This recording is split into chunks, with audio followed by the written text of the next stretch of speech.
Hello, everybody. I'm Sean Reynolds from Sportsnet, about to be joined by Ken Wiebe from the Winnipeg Free Press. Together, we are Kenny and Renny. This is the Kenny and Renny post-game show after one of the most emotional, gut-wrenching ends of a season that you will ever witness, no matter who you are a fan of.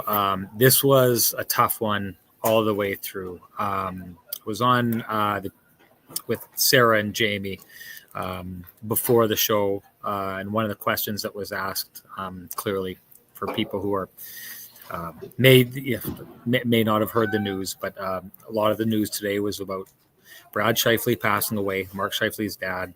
Mark learns that early this morning, and one of the questions was about how the Winnipeg Jets should respond or handle that situation, right? And if anyone had heard me talk about that, having been someone who's lost his father, I know enough to know that my aunt, who's the most stoic person and measured and calm person that I've ever met, was a bad basket case after that happened. My dad's sister, my sister was, just kind of gone, like catatonic, basically, for a long time. And I know that it was something that really, truly didn't hit me very much at the beginning. And, it was like 8 months later that all of a sudden, I needed my dad for something, and it hit me like a wall of bricks. And so I know enough to know, seeing those three situations and in my personal life, that everyone handles grief extremely differently. And because of that, I had zero expectations for the Winnipeg Jets coming into this game. You can say whatever you want. You can say, well, we're going to rally for them and this is going to give us energy. We're going to do all these different kind of things. I don't think it's fair to place those expectations. And one of the reasons why I had thought that is because sports, the way it is, it can go in a number of different directions, and sometimes the best team doesn't win, and sometimes the most deserving team doesn't win. Sometimes a game should go a certain way, or you feel like it should go a certain way, or you feel like the hockey gods should bend it a certain way, and it just doesn't go that way. And what you would never want is the Winnipeg Jets thinking that they didn't do what they needed to do, what they were supposed to do, what was the best in their ability on this night to come away with that win, as an absolutely cruel twist of fate, happens in this game. I mean, a lot of people are going to be familiar with the Marty St. Louis game. After his mother passed away, I believe he had a hat trick, and at one point he's on the bench and he points up to the sky, and we get these romantic notions. But the fact of the matter is, how many other times have people lost a parent and it just kind of been another game, or a game where things just turn horribly for you at some point? Mark Scheifele looked like a player of fate tonight as he opened the scoring in this game. And then, as I said in my hit for Sportsnet, fate can be cruel. And on this night it was, because Mark Scheifele ends up being the one in the box watching helplessly as this series comes to an end on a power play goal with him locked in the box, not able to do anything. I'm going to tell you this, and we'll get into all this kind of stuff. We've got different things to handle. We'll do season-ending shows here where we talk, to the players and get their take on things. But I will say this: if the Winnipeg Jets aren't proud of their effort on this night or what they did, there's something wrong. Because the way that they represented themselves, the way that they represented each other, the way that every single one of those guys was waiting to one by one console Mark Scheifele after he came out of the box, the way that, and boy, oh boy, I'll tell you, when you see strong men break down with emotion, it is hard to watch. Adam Lowry in his post-game talking about how badly, through tears, how badly the team wanted to kill that penalty for Mark Scheifele and have it not end this way. You just could not imagine a more gutting end to this season. But I will say this: I could not imagine a more honorable effort than the one that I saw from the Winnipeg Jets, from their coaching staff, from their players, from Mark Scheifele, from everyone involved on this night. There is no reason on this night, if you are a Winnipeg Jets fan or a Winnipeg Jets player or a Winnipeg Jets coach or a Winnipeg Jets management person or the owner to feel anything but pride in what the Winnipeg Jets did. There's been a lot of seasons that we've ended these shows, and I've had a much different tone when it came to the Winnipeg Jets and how they ended their season. Nothing but props for the Winnipeg Jets, who went down fighting, who went down with honor, who went down being there for each other. Pride is what I think the Winnipeg Jets should walk away from with this. The one thing we know about this is that's also going to come with a healthy dose of sorrow for this team and for its fan base. That's my take on this whole thing. Time to bring in the man with the best music in the business for his take. Here comes Kenny.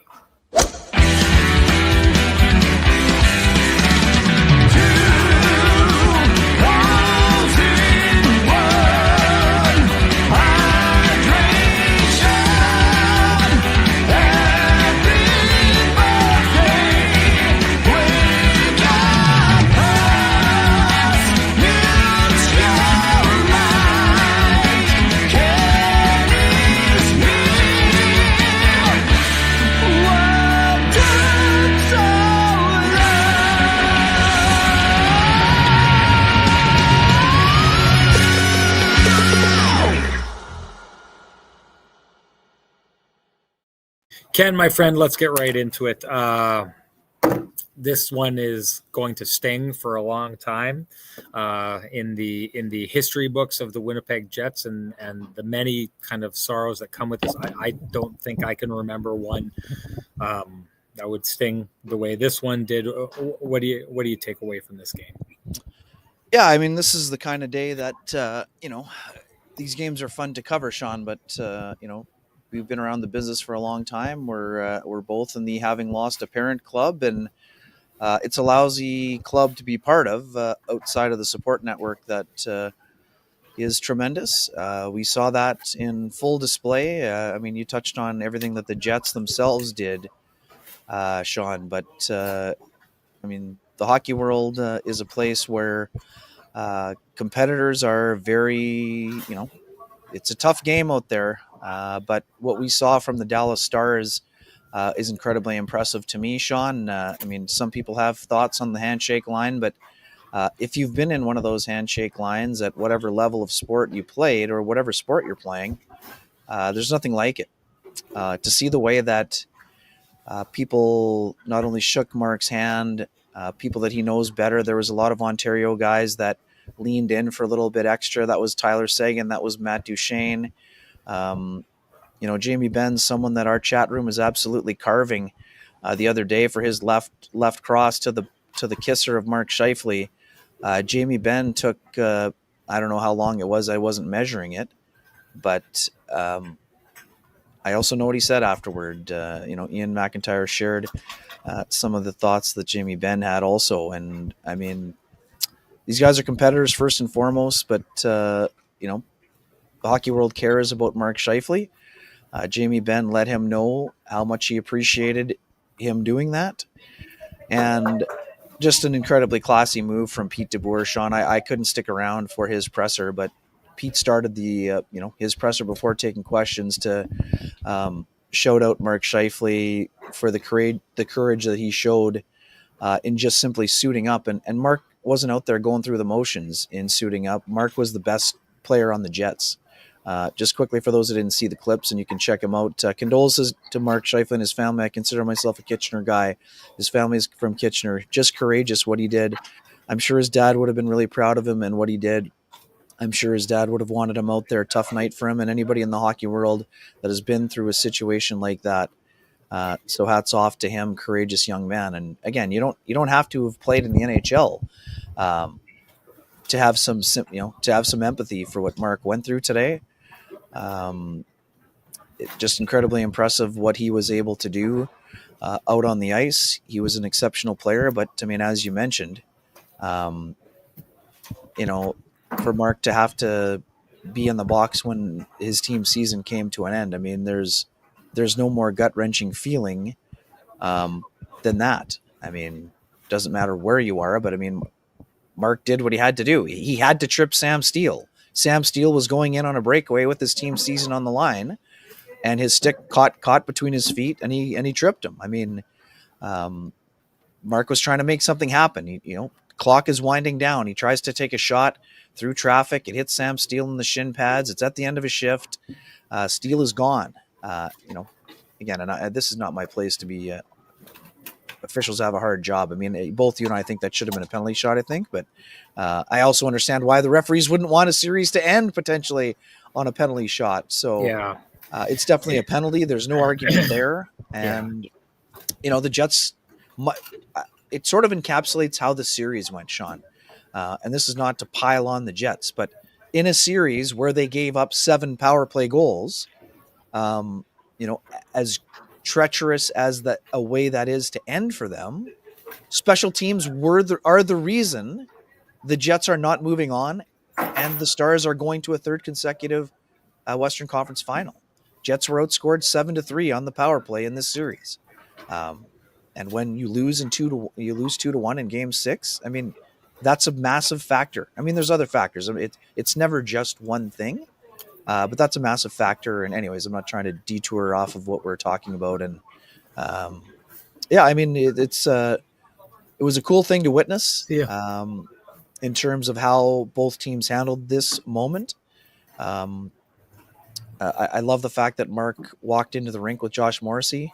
I mean, listen to the show, know full well what Josh went through personally, and dealing with the death of his father Tom due to cancer. And I thought, again, it may have been just an accident, but that's not how I viewed it. I saw everyone was supporting Mark, but I thought it was a pretty impressive moment for the leadership group to walk in showing his support in that scenario. So anyway, let's stop there and having some. Do you think my audio? Yeah, you're having audio issues, Ken. I thought it was me, but something's going on with you there. So okay, give me a second here. Sorry. Okay, you're back now. You figured it out. I was going to give him a holler down the way there. I did want to say we'll talk about Mark Scheifele.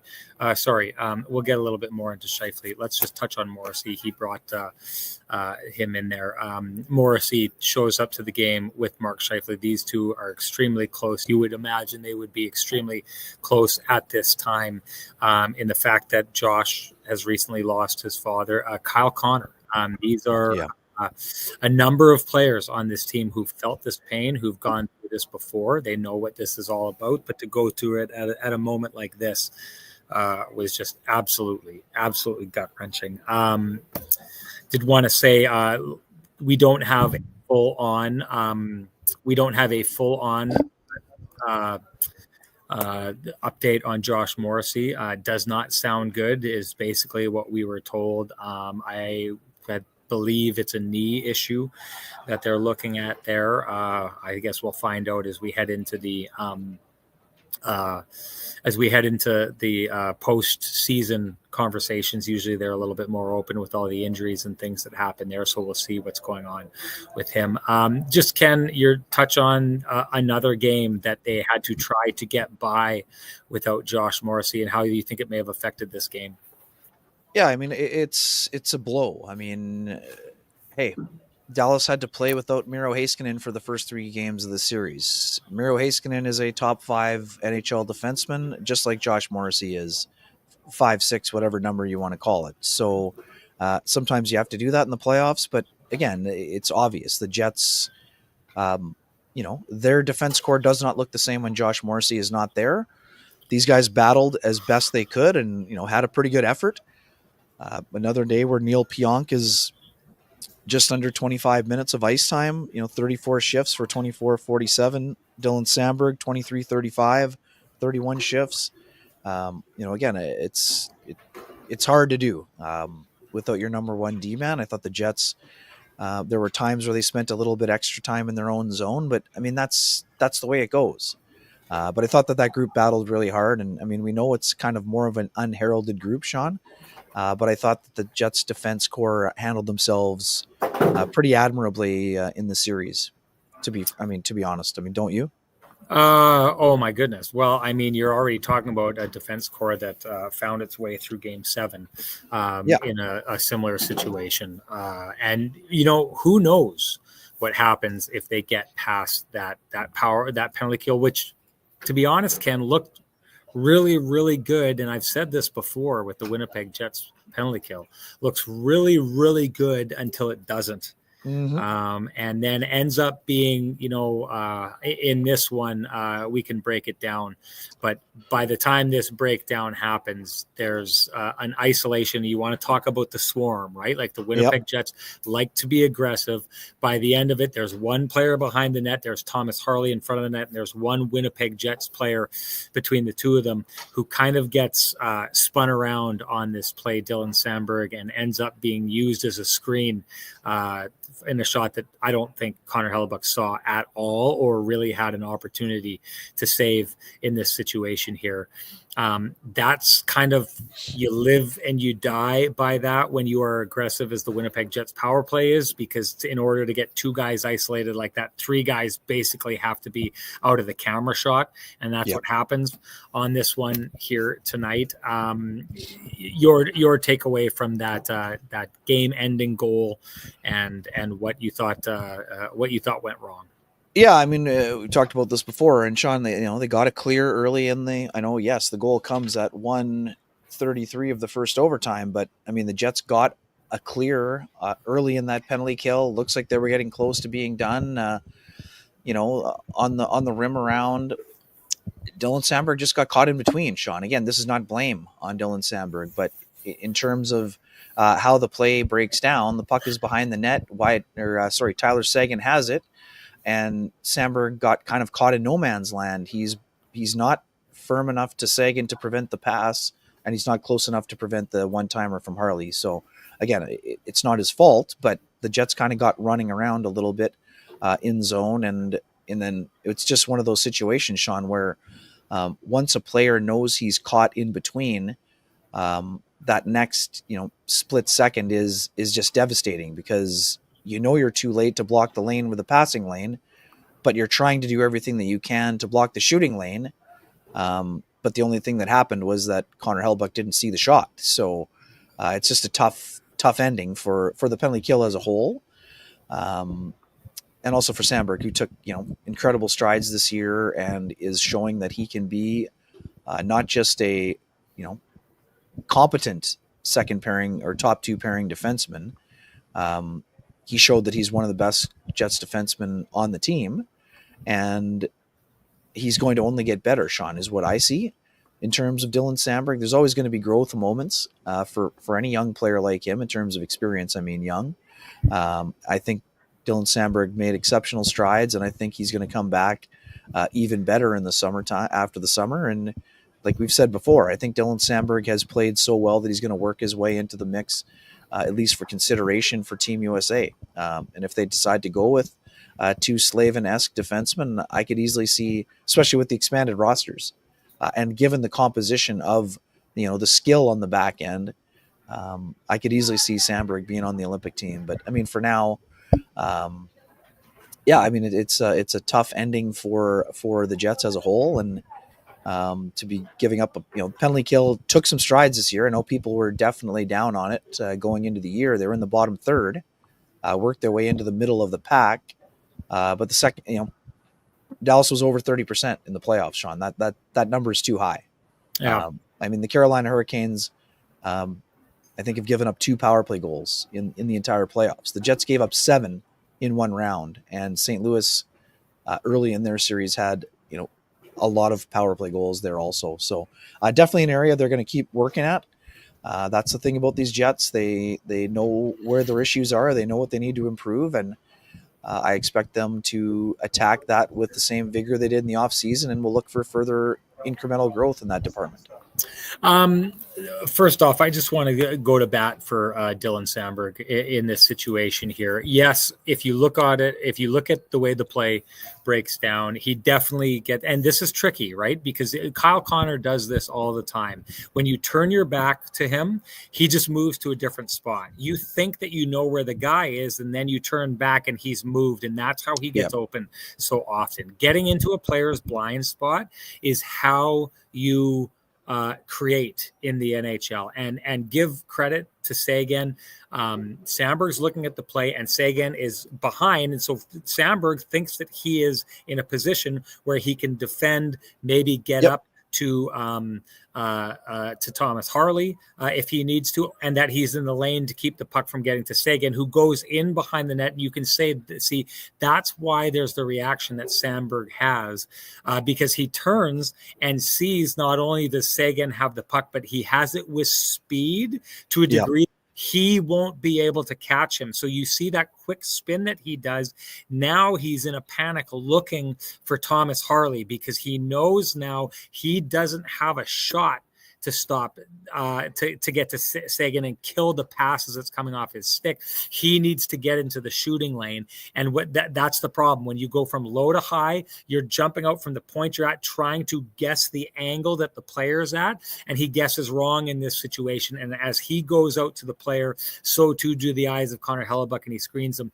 But what have I said about what makes the Winnipeg Jets power play so strong this season? It's that they've got a whole bunch of great guys, and you have to babysit Kyle Connor, not let him shoot. And then when he gets playing how he can, you have to babysit Gabe Vilardi. And what do I always say? The more guys that you take away and reduce it from a 5-on-4 to a 4-on-3 to a 3-on-2, every time those numbers go down, your odds of scoring go up.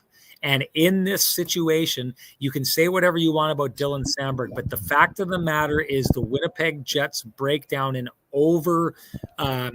being overly aggressive to try and kill that play created a 2-on-1.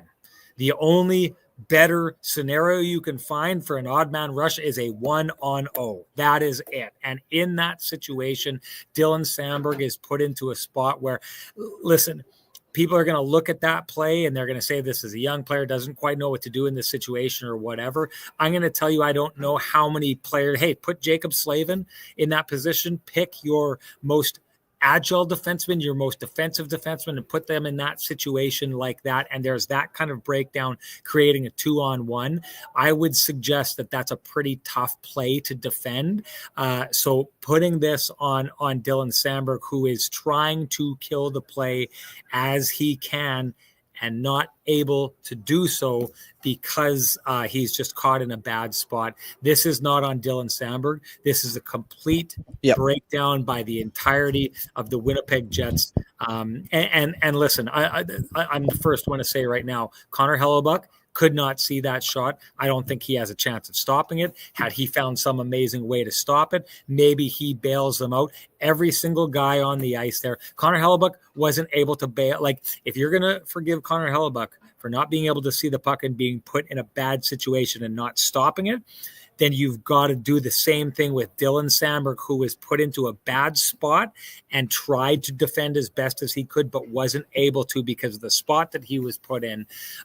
This is just an entirety, a full unit breakdown that ends up in the back of the net. Nobody is owning this. I don't say Dylan Sandberg, and I definitely will say Connor Hellebuck. And I think we should switch to talking about Connor Hellebuck because I would like to announce already our Flame and Comfort.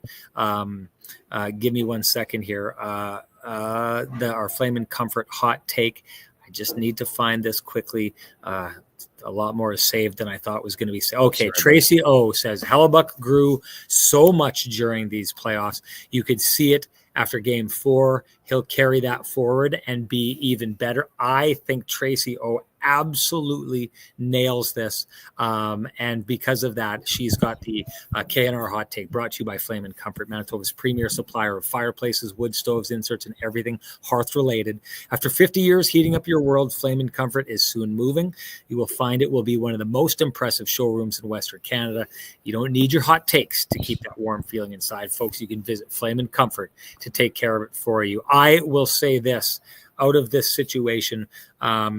I had said after the first round, I thought that the Winnipeg Jets would have carried Connor Hellebuck to a place where he had a little bit more confidence in what was behind him. He wasn't putting himself as like the above everybody else. It was part of the team. The team had picked him up. The team had got him through the first round. I think the last two games were brilliant. Connor Hellebuck has the Jets have 2 wins in this series. Both those wins are shutouts. Connor Hellebuck, the team in front of him was brilliant in those games, but Connor Hellebuck was brilliant as well. The Winnipeg Jets don't stay in this game if Connor Hellebuck doesn't have the first period that he has, if Connor Hellebuck doesn't make an absolutely amazing save on him. I believe it was Wyatt Johnston, although it may have been Mikko Rantanen in the toe save.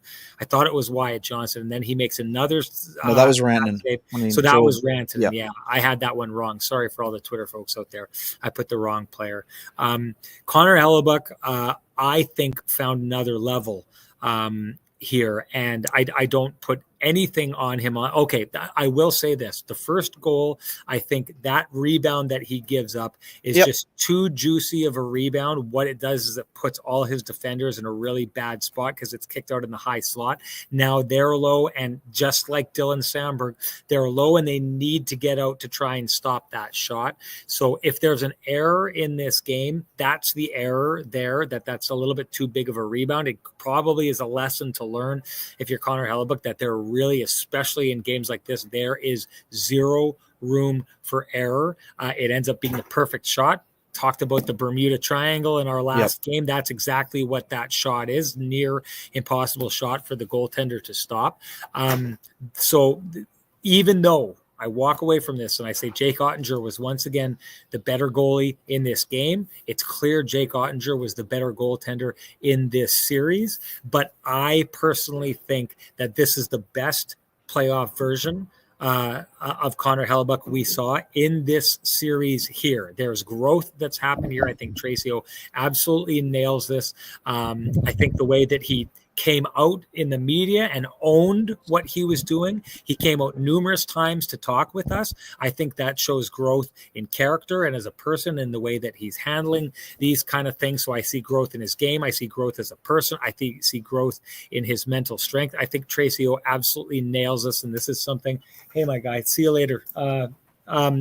I think it's growth on all fronts, and I think it's something that is going to pay off for the Winnipeg Jets going forward in the future. And I didn't even mean to make that transition, but while I did, let's give it the payoff, the Cambrian Credit Union payoff. Hey, if you're looking to pay off high interest credit cards or debt, we suggest you go talk to our friends at Cambrian Credit Union about their payoff loan. They can show you how taking out a loan to pay off your debt actually gets you debt free faster, and you can save thousands of dollars. Go to cambrian.mb.ca to book an appointment online. Ken, what's your takeaway from Connor Hellebuck's playoffs and his performance in this game, in this series?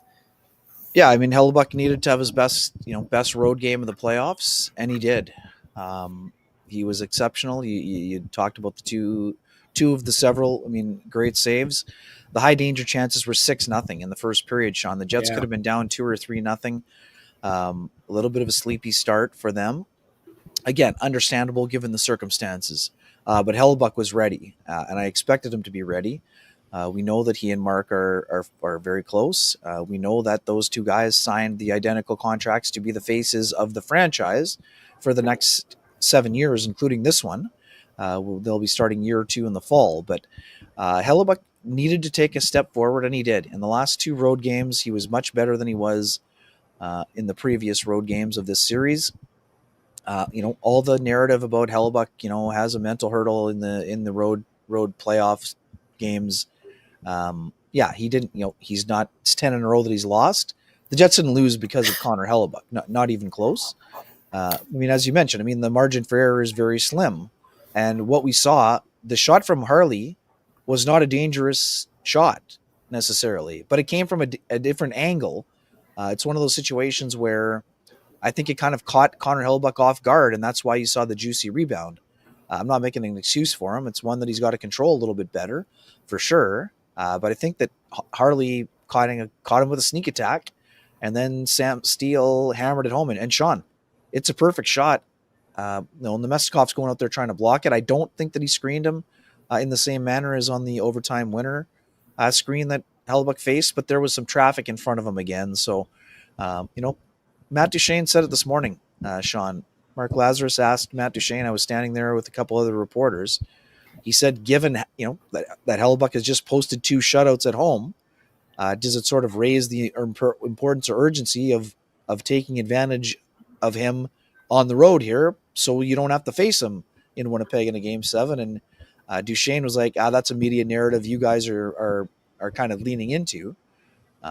It's not a fabrication. The facts are the Jets had lost 9 in a row, and last round, Connor was pulled in all 3 starts in St. Louis. That's not a media narrative. That's a fact. But the fact also is that he played much better in this series. Yes, the Jets as a whole kind of had a little bit of a third period unraveling in Game 3 in the Petrovic, kicking motion goal. But Connor Hellebuck did his part. Yes, he has a bad goal against Graham that he gives up in Game 4 that he wouldn't have liked on the long wrister. But Connor Hellebuck was Connor Hellebuck in the last 2 road games mostly, and today was the best version of himself. Short of kicking out the shutouts that he had on home ice. So I agree with you. I like the fact Connor was out more in the media. I know that's not as normal for him. And I'm glad that he got out there. He's a leader on this team, Sean. He's not just the goalie and a Vezina guy and a Hart Trophy finalists this year. He's also a big leader on this team, and I liked what I saw from him also, and I hope it continues.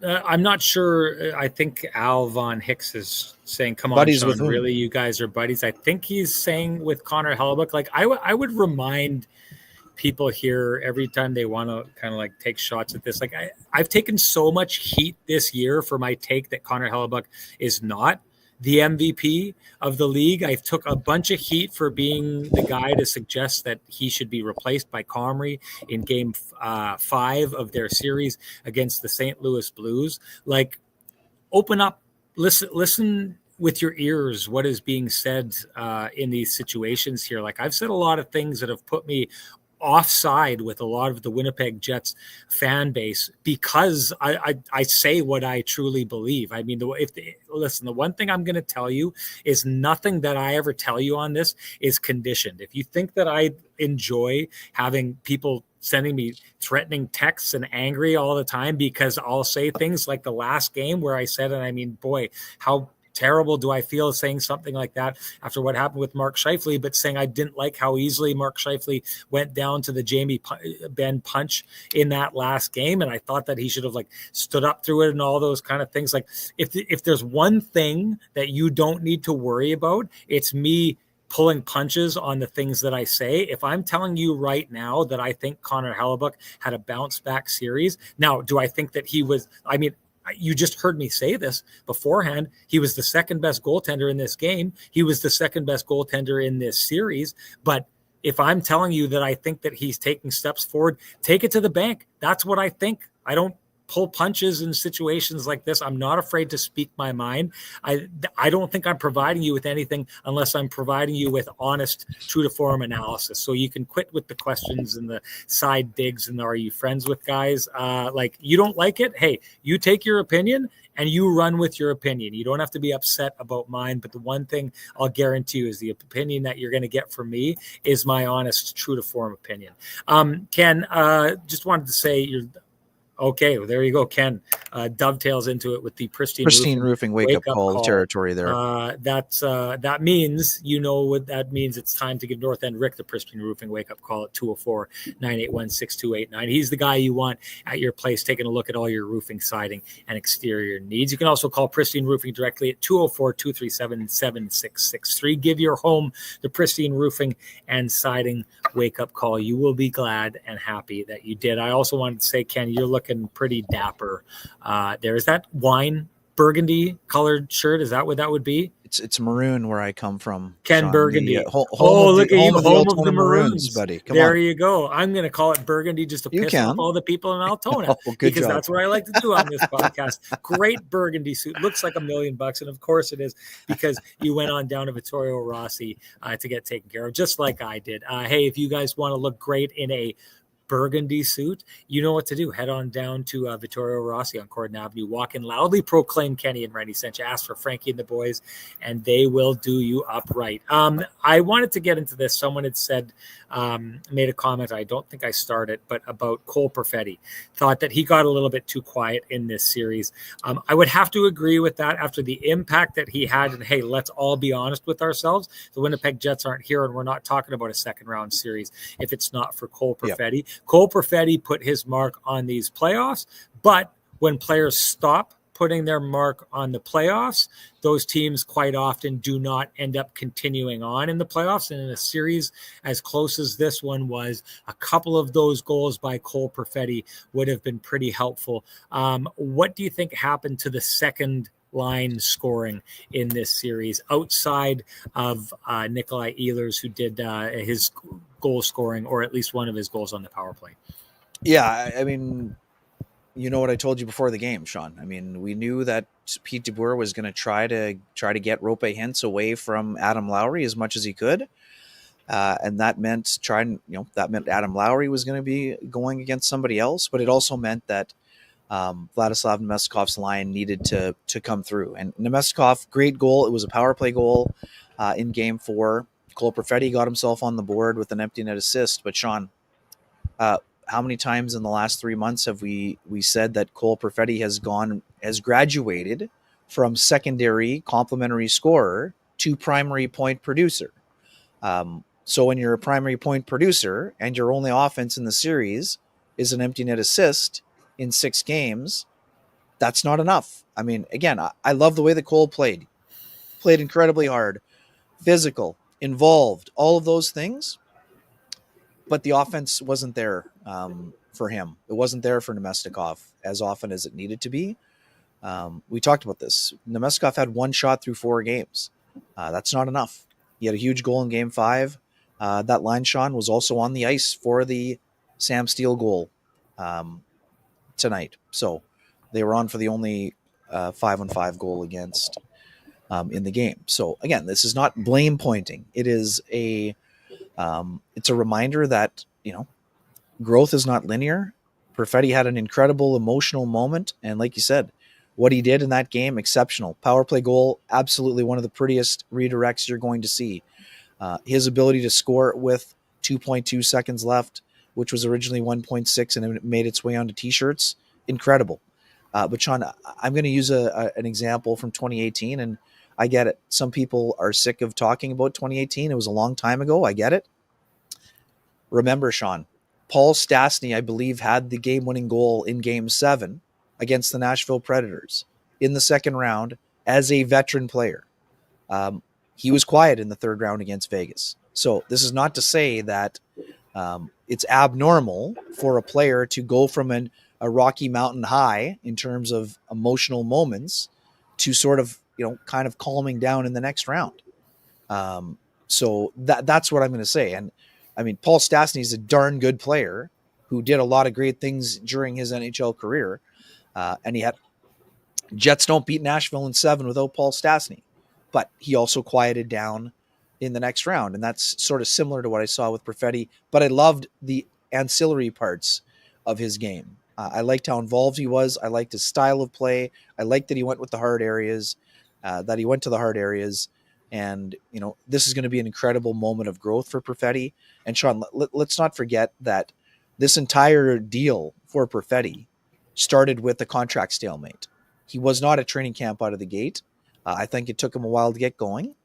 Once he was able to heat up and, allow him, get into a groove, A, and B, stop beating himself up over not producing and finding other areas to contribute, he elevated his game dramatically down the stretch. And this will really help Cole moving forward.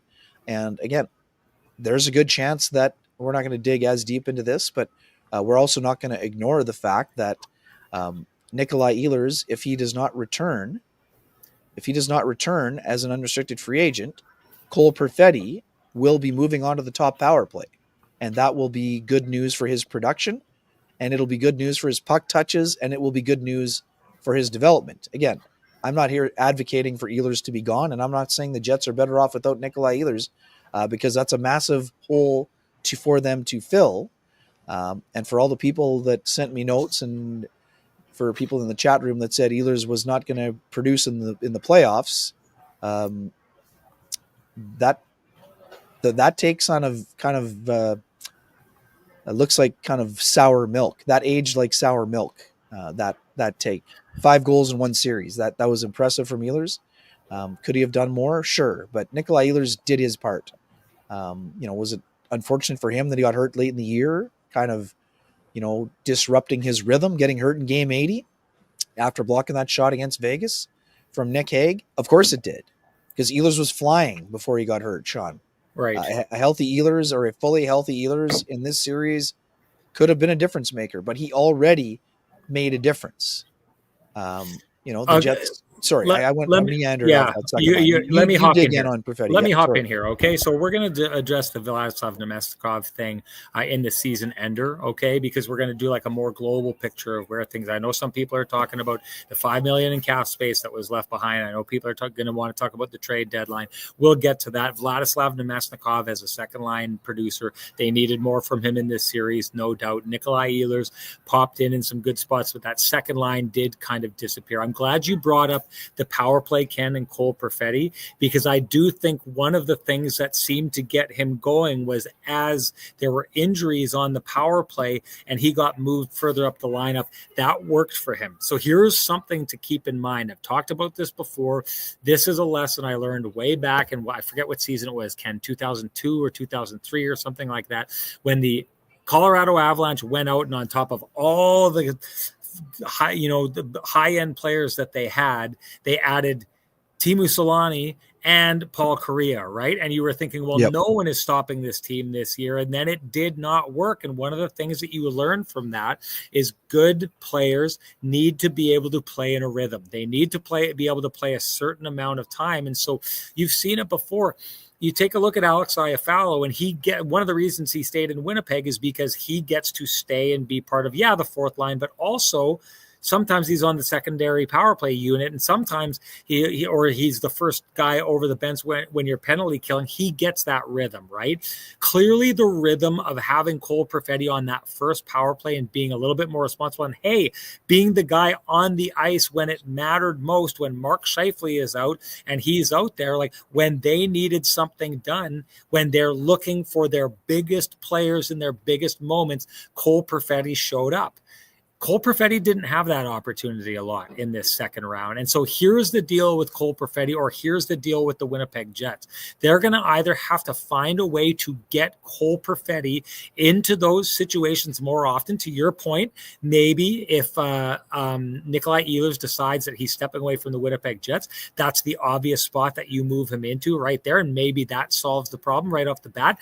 I'll say this. I think that's probably what happens with the Winnipeg Jets, because the Winnipeg Jets are a patient team and they move on to the next, and that's just the logical thing to do here.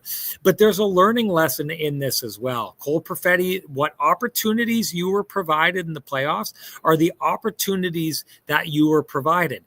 Sam Steele, a perfect example of that, goes out and makes a huge contribution on this night. He's got a very distinct role that he's supposed to play, and he goes out. And I know it's his first goal of the playoffs. I'm not trying to act like he's the be-all and end-all of this. And clearly Cole Perfetti had a bigger impact on the Jets in the playoffs so far, I think, than Sam Steele would have, although Sam Steele 3 points in the series, great. Sean. He had 2 assists in one of the games. I guess so. As a fourth-line player. It's a good point. Oh, okay. So maybe I'm speaking out of turn when it comes to that. Thank you for correcting me, Mr. Weeb, in doing that. But Cole would one of the things that he should be taking away from this, the Jets should be taking away, this is a player who's shown up in big moments, and maybe we need to try and find ways to make him part of those big moments more often. But what Cole should take away from this is your opportunity is your opportunity. And you need to find the best way to take advantage of those opportunities. Cole really, for me, disappeared more and more as these playoffs wore on, or at least as this second round wore on. I really didn't notice him much tonight. He had that one shot on net. He was kind of a little bit off to the side. It was a little bit hearkening back to what we talked about him in the past, Ken. What I didn't see was that prick version of Perfetti where he's going to the front of the net let's be honest. The front of the net was a tough place to get to for the Winnipeg Jets in this series. Cole Perfetti had done a good job of Braden pointing his way to the front of the net. Small guy, but found a way to find those spaces in between and go to the tough areas. It seemed like that stopped happening, and I don't know if it's because he lost the momentum of being, one of their key players in that last series, or if the Dallas Stars took it away from him. This needs to be a learning experience for him. He needs to get better. He needs to take another step. If you want to be the guy, you don't get the option of saying, I didn't have the opportunities I needed here. You have to make it happen. That's what the playoffs are about. That's what being a star player is about. No excuses. You got to find a way. Like Connor Hellebuck in his playoff playing, Cole Perfetti took a step forward. He also, I think, learned some harsh lessons that would serve him well going into the future so that he doesn't end up being part of the conversation as being one of the things that kind of went wrong for the Jets on their way out of the playoffs. Yeah, just quickly to wrap. Cole still did have 3 hits. I thought, he wasn't maybe in the blue paint as often, but I think he was still getting involved. And again, I agree with you. The shot came from the side, but he had the best scoring chance in the first period for the Jets. That's not saying much, but yeah, that was his best chance of the game. But yeah, 1 shot on net and three hits. And Sean, these are the facts. Sean, he finished the series on the 4th line. Scott O'Neill agreed that it was not his best game. Otherwise he's not moving him off the 2nd line to the 4th line. So agreed. There's massive growth. But yeah, there's still room to grow if you want to be a 65, 75 point player, which we know Cole is determined to take another step forward. And knowing that his contract situation is not something that's going to be on his plate this year, I think will help him. And we said this last year.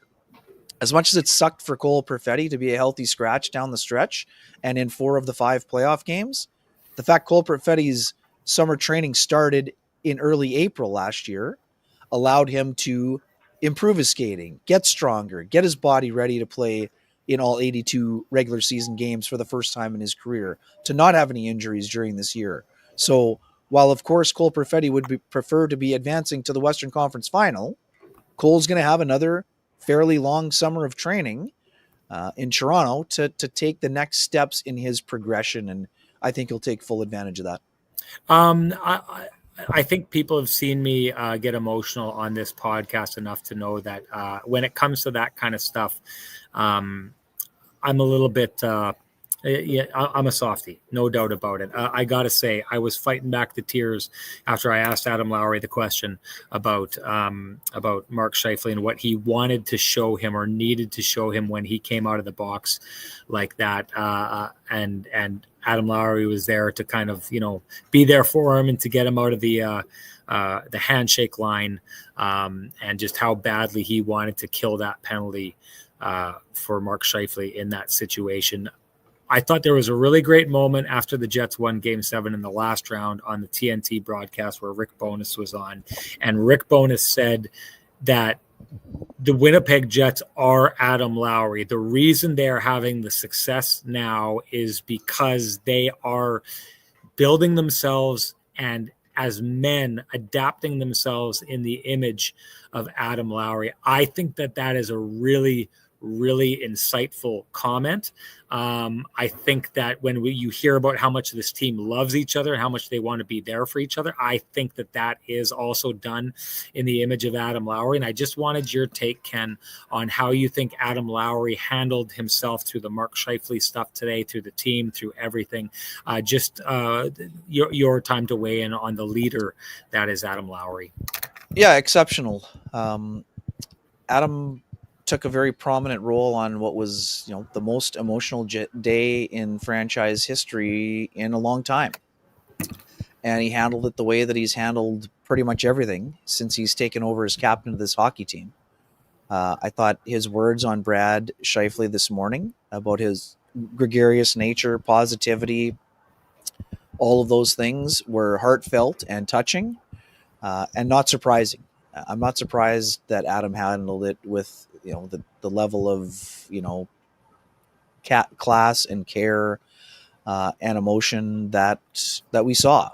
I thought he was a rock for people who needed him to be one, is how I would describe it. I basically spent the majority of my post-game article tonight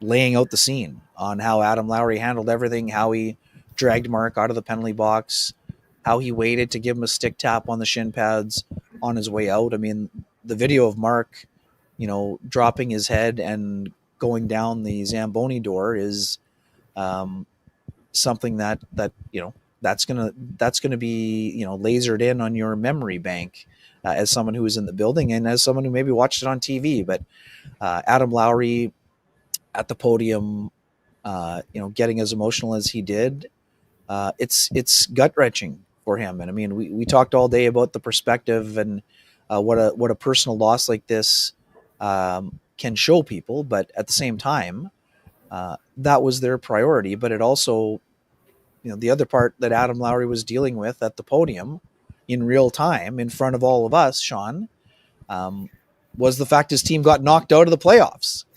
And despite all of the progression the team made, the 5 to 10% better, the great regular season, the courage and the character they showed in rallying late in Game 7 and in winning Game 7 in double overtime on his goal. But this was the Jets' best chance of winning a Stanley Cup to date. They know how hard they had to work to get there. Further improvements are required, not an overhaul, but this roster has to get better, Sean. And I think that's something that, the Dallas Stars are an incredible team. They're deep. We talked about the Jets' depth all year. They were deep, but I don't think they were as deep as the Dallas Stars in this series. That's what I saw. It wasn't from a lack of effort, but the roster will need to be upgraded. Again, with Ehlers' potential departure, they can change the roster construction a little bit if he decides to go elsewhere. But that's a big hole. And here's the other thing, Sean, about the Central. Dallas is not getting worse. They're getting better. They've got a lot of guys that they could lose this season. Jamie Benn, Dodonov, there's a couple more guys and listen, I know people are going to say Jamie Benn's getting older, but you still have to replace that player. Like you're right. They've got a up and coming core. Wyatt Johnston, I thought the Jets did. I mean, you want to give them credit in this series. They did a great job keeping an unbelievable young player who is near historic in the amount of points and goals that he's produced in the playoffs by his age. Like, he's up there with players like Sidney Crosby. They kept him fairly quiet in this series, but there's a number of Duchesne is another one. And I know a lot of people are going to say, hey, these guys, they didn't have the best series here, and maybe they need to move on from guys like that. And maybe they do, but moving on and finding someone who's as good as that player like that, who can step in is different things. But Ken does make the point the Dallas Stars still a good team. I can continue his thought. The St. Louis Blues, after what you saw from them, they're only going to get better, right? The Mammoth, the Utah Mammoth are a team on the rise. Yep. And the Colorado Avalanche seem to, if you think about it, their core is actually younger than the Winnipeg Jets core, and they seem to be able to do whatever it takes to tinker and try and make that core work. So there's challenges to be had here in the Central Division, no doubt. Pick up on your and sorry, just the reason why I think the Stars are getting better, this is also the Stars' best chance, and they've had heartache in the Western Conference Final. Sean, you were there for it. Maverick Bourque is a healthy scratch. 2 years ago, as the American Hockey League MVP. Yeah, the Dallas Stars having a hard time making the transition though to the NHL. Dallas Stars have Jake Ottinger between the pipes. They have 2 number 1 defensemen in Miro Heiskanen and Thomas Harley. Thomas Harley, I think, is outside of Cale Makar, is going to be Canada's best defenseman in 2 years, if not by next year. Right. So this is why I think they're getting better. I mean, their forward group is 4 lines deep. Yes, they could have some potential departures, but their core group is under contract, and they have Mikko Rantanen for the next 8 years. So I'm not convinced that this is their only chance. And I'm not convinced this is the Jets' only chance either. I'm just saying that further roster improvement is going to be required, and we'll dig into a little bit more of that in our wrap-up show here. But I mean, this is my only point was that, I mean, Colorado's not going to stand pat. We saw Chris McFarland swap out his goaltenders and make a ton of trades to get better. They're not keeping all of those guys, but Jets are going to have to improve their roster if they want to win the Stanley Cup. That's just a fact. Yeah. Like I said, incremental growth. It's not an overhaul, but other teams around them are improving, and the Jets are going to have to do the same if they want to stay where they are. And again, whether that means winning another President's Trophy or whatever is not how they'll be measured. This team needs to get back to a conference final and to a Stanley Cup final to achieve the goal that it wants to get to. Yeah, Brady absolutely nails it here when he says many more years of fighting McKinnon and Rantanen ahead. That's who you have to contend with. You have to consider these are players that are younger than Mark Scheifele, right? Like Mark Scheifele is, I think a lot of us have a tendency to look at the Jets and think that they're a younger team, and you do have younger players coming up, and Cole Perfetti is heading upwards and these sort of things. But Mark Scheifele is 32 this year. So is Connor Hellebuck. You have to start balancing the idea of, yes, things look great for the Jets now. Yes, they seem to be locking things in. They know what their identity is. Maybe these kind of things, they build on these things. You also have to consider that Blake Wheeler looked phenomenal at the age of 32. Things start changing in those mid-30s. It's a lot of players are near done. I think Tyler Seguin just a year older than Mark Scheifele. I think a lot of people look draft. There you go. A lot of people look at Tyler Seguin and think that his best days are past him, right? Mark Scheifele is doing a real good job of fighting Father Time, but Father Time wins all battles, and you never know what's going to happen with a turnaround coming up. I want you to give Sweet Lou a shout out, and then I just wanted to handle something. You bet. For folks who have realty needs you'd like to have met, contact our main man, Lou Ferlin, at Roll LePage Dynamic Realty, 204-791-9971, or at the office, 204-989-5000. His email is lou@louferlin.ca. That's LOU@LOUFURLAN.ca. Lou Ferlin, excellent realtor, excellent human being, and excellent supporter of the community, including this podcast. Okay, we need to talk about Brad Scheifele.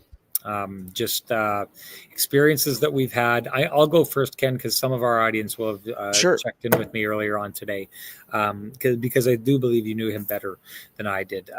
But Brad Scheifele is a guy that the first time that I met him, I was absolutely kind of gobsmacked at how nice a guy he was. I met he and his wife, Mary Lou.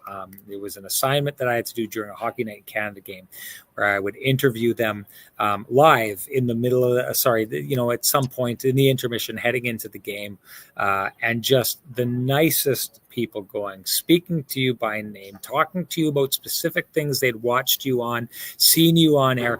This is a family of hockey fans, right? Mark talks about being a hockey nerd and spending his time watching hockey and different teams. Clearly, Brad and his wife and his family, but Brad would tune into things because he would come and he would talk specifically about some of the things that you'd said on air. Ken and he can dig into it, but talked with him. He was a watcher of the Kenny and Renny show, folks. He was one of you. Sat in on this show. Maybe if he took part in a name that we didn't know. And hey, everyone knows that Renny loves to play the devil's advocate and he loves to play the villain. And knowing that he was watching and knowing that sometimes I torque things for entertainment value, when it's your son who's being talked about, sometimes those things may not be met in the most positive of ways. Brad Scheifele At every moment I ever talked with him, he would stop me in the stairwell because near the back by the press room is the family room, and they take the steps up to the nearest area where the family usually have their seats, and you would bump into him there. And he would always stop. And this is how I will remember Brad Scheifele, because he stopped me about 3 times. And he just stopped and he talked to you, and the game was on. And I was thinking, well, and I didn't want to say I've got a job to do, but I thought to myself, like, your son's out there playing, and you should be. And here's the deal. And here's what I surmised about Brad Scheifele was the kind of person who every interaction he had in his life, he tried to leave that person built up more, happier, higher than when he entered that conversation with that person. Didn't matter who they were. I think from what I knew of him, and I didn't know him well, but I try to be one of those people, and I feel like I recognize people who are like that. Brad Scheifele was a shining example of someone who made your day better if you had the luck to talk with him or to interact with him. I feel like he did that everywhere he went. Those people are special, not because they're the father of a superstar NHL player, not because they carry weight, or not because there's a celebrity element to them because of what they're doing. Those people, people like Brad Scheifele, are special because they make the world a better place, and they make it better for every single person that they touch. And I just wanted to say,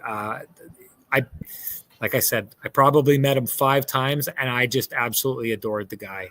And I think that the vast majority of people who have ever run into him would say exactly the same thing. Yeah, I mean, well said. And again, I don't pretend to know Brad overly well either, but like you mentioned, I mean, Brad was the kind of person that not only went out of his way to say hello, he addressed you by name, he knew where things were at. I mean, for me personally, I've covered Mark Scheifele since he was 18 years old. We always hear players don't read. Well, pretty sure parents read a lot of the stuff that is put out there. So, Brad is a guy who, like you said, like Adam Lowry said it perfectly. Like, this is a guy that lights up a room when he comes in. I mean, this guy had a incredible zest for life. Just quickly, I'll dig into it more, but, thoughts and condolences to Mary Lou's Mark's mom, as you mentioned, Janelle, who's Mark's sister, and Kyle, Mark's brother, thinking of them and their entire extended family here today. And I mean, so my last interaction, unfortunately I didn't see Brad this year. Scott O'Neill, let it be known that Brad was at a game in the first round series against the St. Louis Blues. And it's awesome that he made it out to see another one of those magical moments. I mean, this guy was very proud of, he's proud of all his kids, but he loved watching Mark play.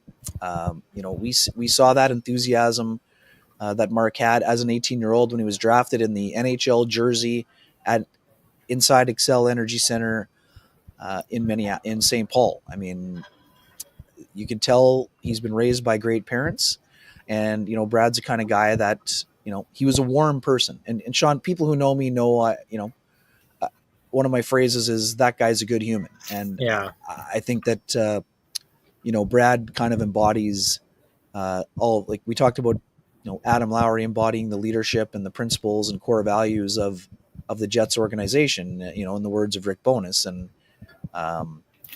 Brad's just a great person. He'll be missed by anyone who came in contact with him, whether you knew him or you barely were an acquaintance. On that Jets dad's trip, I interviewed some of the dads.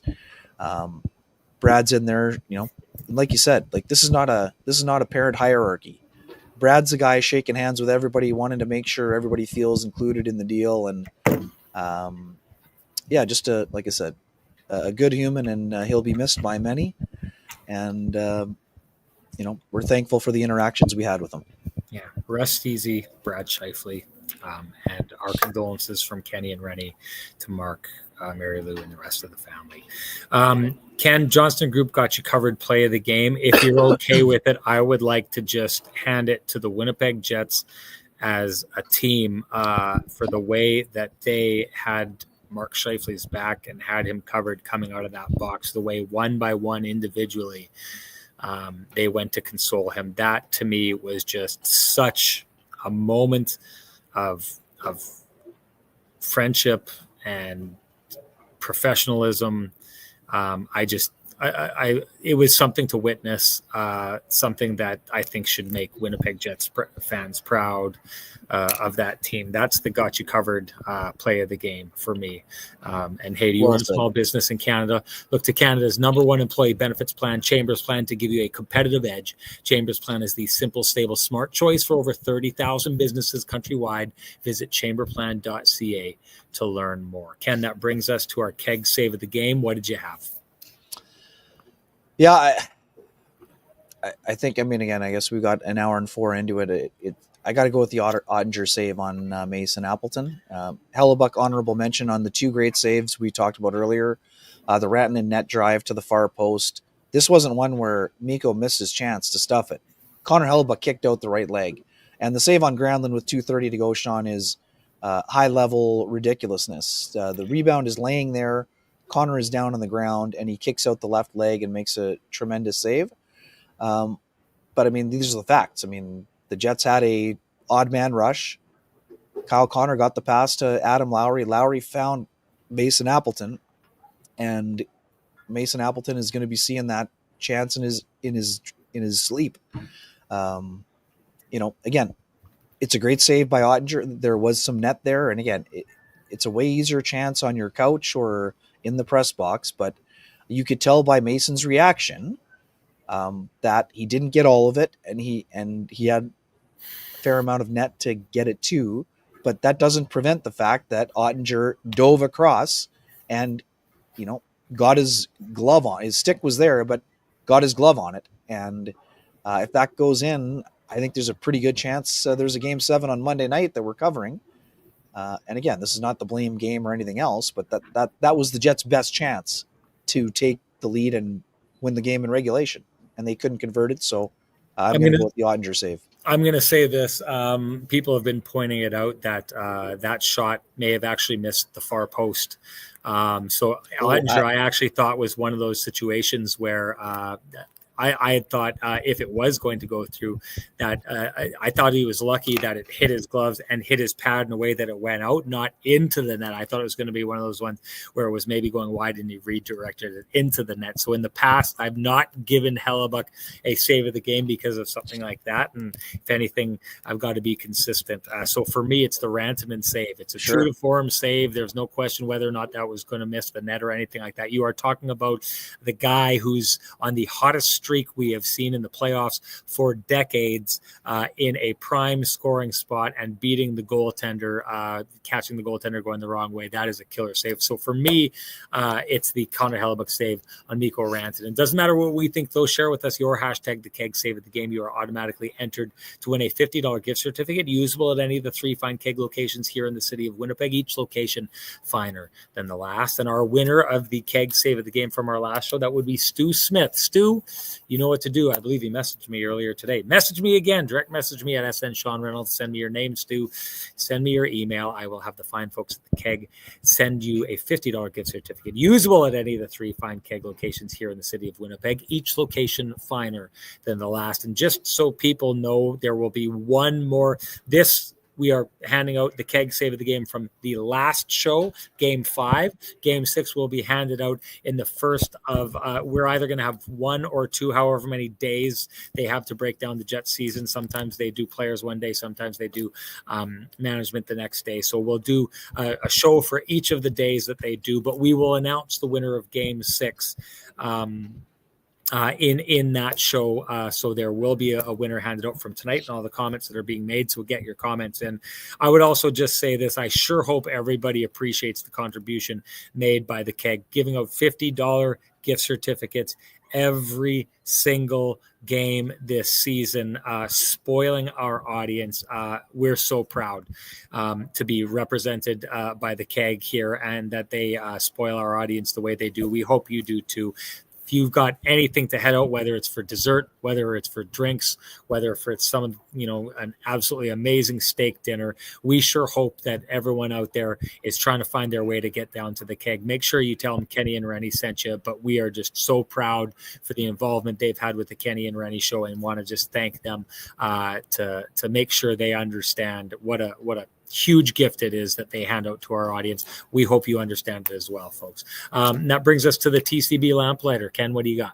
Yeah, I mean, great goal by Harley to end it, but I mean, it's got to be Scheifele's goal. I mean, given the circumstances of the day and what he went through, and hearing the news in the morning that his father had passed away overnight, I mean, there's no other choice. I mean, people can say whatever they want if they don't like the suggestion, but I mean, everything, the breaking down of the play, I'll do that in a second, but the fact that he's able to step up and deliver in that moment. And I mean, he was the Jets' best forward today, probably their best player. I mean, Hellbuck was great too, but Mark was the best player on the ice for the Jets. And under those circumstances, how he was able to do that is a testament to him as a person, a human being, and as a professional player.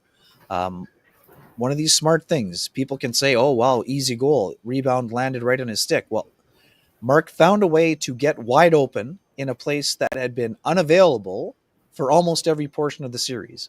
His timing in getting to the rebound was impeccable, and this isn't an empty net goal. He gets it, corrals it, and goes 5-hole on Jake Ottinger. Yeah. The shot by Kyle Connor is a high-end shot that created a rebound. And Sean, this play does not happen without a shake and bake special from Gabe Velarde along the boards against Leon Bischel, who was awesome in this series. He shimmied him one way and shook him the other way and created the lane to get Kyle Connor the puck. But Scheifele's, it wasn't even a fist pump. It was a double fist pump, basically. And when you saw Mark turn around and look at the four guys skating towards him, that, the face of pure elation, that it just, given the scene, just an incredible moment for the first ever draft pick of this organization. And that's why I'm going with that one as a lamplighter. Yeah, I can't add anything to that. You're 100% right. Other than what a gutsy performance. Mark should take a look at that for years to come. And I know he's probably going to remember this game as a bit of tragedy. Boy, I sure hope he's able to find a way at some point to take a look at what he did tonight. The Herculean effort that he put out is more than worthy of the TCB lamplighter. And you should share with us your TCB lamplighter. If you do, folks, you're automatically entered to win a Frosty Delicious 15-pack of Lamplighter Amber Ale, a Lamplighter hoodie, and one of the amazing pizzas they have down there at Transcanada Brewing Company. If you can't wait, though, for Kenny and Renny to do that, and I don't know that I could wait, I can't wait to get down there and have some pizza. Got to go down to 11290 Keniston to do that. Join them in their tap room where they've got lots of great beers on tap, store to pick up lots of beer you can take home, and great food you got to check out in an unbelievable atmosphere that we are going to share with you for the Kenny and Renny year-ender. Now, I'd said it last time, I've been assigned to the third and fourth round of the Stanley Cup playoffs, so we're going to have to do this when I get back. So we'll hammer down a date. We'll try and hammer it down for our breakdown show so we can get it out there to you folks. It's going to be $25. That's going to get you your first drink and all the pizza and fixins that are going to be there that you can eat. We think it's a heck of a deal, and we think it's a heck of a good time. If you've been there before, you'll see that too. I just wanted to put this out there. The room is, if you do not delay. If you want to go there, you need to get a hold of me, because I'm telling you right now, the space may already be filled. You got to get on the list. It's the best chance you have getting into that room. We are telling you it's going to be a great party. Like we said, it's a great deal, and it's a great chance to get together with everyone out here. You want tickets, direct message me at SN Sean Reynolds, or find another way to get a hold of me or Ken, and we will get you on that list, which at this point, I'd have to do a little bit of gymnastics to get people onto that list. That said, our winner for TCB Lamplighter, who will be entered to win that contest I told you about before, that would be Golden Jet. Golden Jet, you know what to do. Direct message me at SN Sean Reynolds. Send me your full name, send me an email, and you will be entered for the draw at the end of the series. One more name to go in. That's from the show here tonight. One more name to be drawn to see who wins that pack, that great, generous pack from the people at TransCanada Brewing Company. Ken, anything to say before we get going here? I just have a quick one. I mean, this was a tough day personally, and I just. Brad Shifley passing away had something hit home for me. I know you touched on it in the open for you. I lost my mother, Shirley, in the middle of the second round series against Neepawa when I was playing for the Winkler Flyers in 1995. I just wanted to thank those teammates that were rallying around me at that time. I still appreciate it all these years later. And hockey was a great place for me to help heal, and I hope that Mark can find the same healing. I know that, for our team, fortunately, we ended up winning the series in 7 and went to the Turnbull Cup final, where we lost to Mitch Grant and the Winnipeg South Blues. But the ability to have people you can lean on in these types of situations is incredibly valuable. As we both know, Sean, it never gets easy. Having lost a parent, but it gets easier over time, and it gets easier over time because of the people in the hockey world that care about you. Doesn't matter what level you're playing. We saw that on full display today, and just wanted to share that too. And for the people that reached out and everything else, that I appreciate too. And that support is something that will always be there, and I'm sure that Mark will feel that support as he continues to deal with the loss of someone who meant a great deal to him. Well said, Ken. That's it for us. Just got to say, and we'll break it down more, but what a season it's been to cover the Winnipeg Jets. I'll leave most of it for the breakdown that we're going to have afterwards, but I think the direction that this is heading, and it's probably going to be different than a lot of the years and a lot of the analysis I've had over the years. I would suggest that so many of the things in the past that I've seen as issues that the Winnipeg Jets need to correct, they've corrected.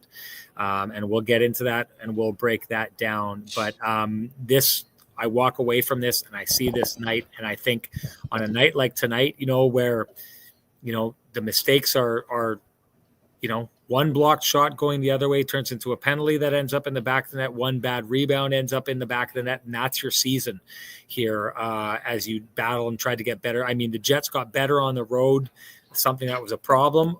I kind of got the feeling, Ken, that if the Winnipeg Jets won this game tonight, they were winning this series. And if they found a way to win this series, I thought their power play was on the way to getting better. I thought their penalty kill was on the way to getting better. I thought some of the players that had been injured, this in years past, you'd always have people say, oh, if this just would have happened, we would have gone on and we would have won this. And I would think to myself, BS, this is BS. It's wishful thinking. And give me a break with all of this kind of stuff. This is a year that the Jets, to me, felt like a team of destiny. I was talking about this. I mean, think about it.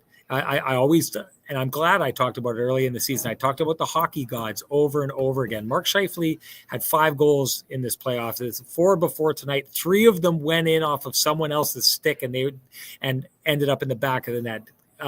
Nikolai Ehlers in the last game or in one of the games earlier in this series scores a goal off a guy's skate and in. Vladislav Nemesnikov at the most crucial point of their season with less than 2 minutes left gets a goal by trying to pass a puck across the ice that ricochets off 2 defenders' skates or legs and into the back of the net. Those are, what is that? That's 5 goals that they scored in the playoffs that weren't even shots on net, that found a way to filter their way into the back of the net. The Jets got bounces this year, but I've said this time and again, they earned those bounces. It's clean living. It's doing things right. It's loving the guy next to you the way that they did.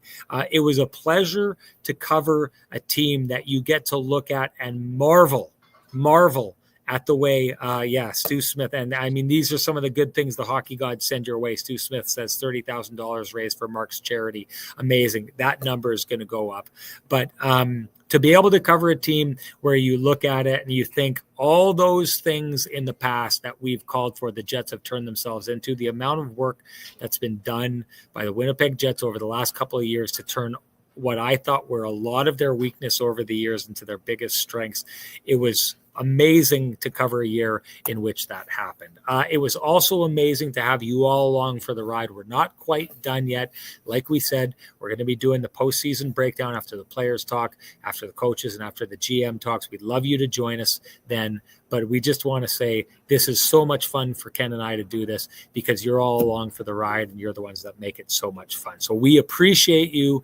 Thank you so much for everything. If you appreciate what we're trying to give back to you, and we do try and give you as much energy as we can, we would hope that you would also appreciate our sponsors who fight to keep the conversation going in this space. For us, that's Vittorio Rossi, Pristine Roofing, Cambrian Credit Union, Sweet Lou Furlan, Flame and Comfort, the Kenny and Renny OGs at the Johnson Group, TransCanada Brewing Company, of course, the Keg. Thank you to them. Thank you to all of you for joining us. We will chat with you, and you will see our show go up after the end of season avails by the Winnipeg Jets. Can't wait to talk to you then. Bye-bye, folks.